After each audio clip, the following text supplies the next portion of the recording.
आजकाल कोणत्या गरजेतनं कसे बिझनेस उभे राहतील ते सांगता यायचं नाही। ऐकायला थोडं विचित्र वाटेल, पण ब्रेस्ट मिल्क म्हणजे स्वतःचं दूध विकून काही महिला महिन्याला लाखो रुपये कमवतात।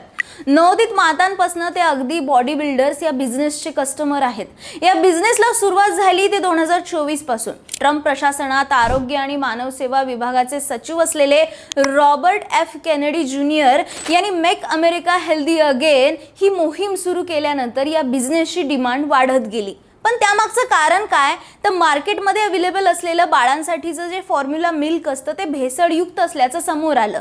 त्यानंतर आयांना आपल्या बाळांच्या आरोग्याची चिंता वाटू लागली। नॅचरल ब्रेस्ट मिल्कची डिमांड यातून तयार झाली आणि ज्या आयांमध्ये आपल्या बाळाच्या दुधाची गरज पूर्ण झाल्यानंतरही अधिकचं दूध तयार होत होतं, त्यांनी ते ब्रेस्ट पंपने काढून स्टोअर करून विकायला सुरुवात केली।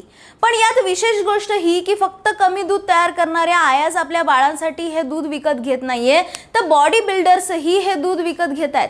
कारण या दुधामध्ये मसल बिल्डिंग साठीचे अनेक पोषक तत्व असल्याने त्याची आता सुपर फूड किंवा गोल्ड मिल्क म्हणून अमेरिकेच्या मार्केटमध्ये डिमांड वाढली आहे। न्यूयॉर्क टाइम्स या वृत्तपत्राला दिलेल्या मुलाखतीमध्ये 30 वर्षांच्या कियारा विल्यम्सने सांगितलंय की तिने आतापर्यंत 103 लिटर ब्रेस्ट मिल्कची ऑनलाईन विक्री केली आहे, ज्यातनं तिने दररोज 70,000 रुपये कमवलेत। अशा पद्धतीने पैसे कमवणाऱ्या कियारा सारख्या अनेक महिला अमेरिकेत सध्या आहेत। पण अशा पद्धतीने पंपिंग करून दूध काढणं ही ती आई आणि तिचं बाळ या दोघांसाठीही धोकादायक असल्याचं ब्रिटनचे स्तनपान सल्लागार रचल वॉटरसन सांगतात। भारतात याच आरोग्य चिंतेची काळजी म्हणून ब्रेस्ट मिल्क विकणं हे बेकायदेशीर आहे। असं असलं तरी देशातील काही हॉस्पिटल्स आणि एनजीओमध्ये गरज असलेल्या नवजात बालकांसाठी ह्युमन मिल्क बँक बनवल्या गेल्यात, ज्यात महिला आपल्या स्वेच्छेने शरीरात तयार होणारं अतिरिक्त दूध दान करू शकतात, जे फक्त गरजू नवजात बालकांनाच दिलं जातं।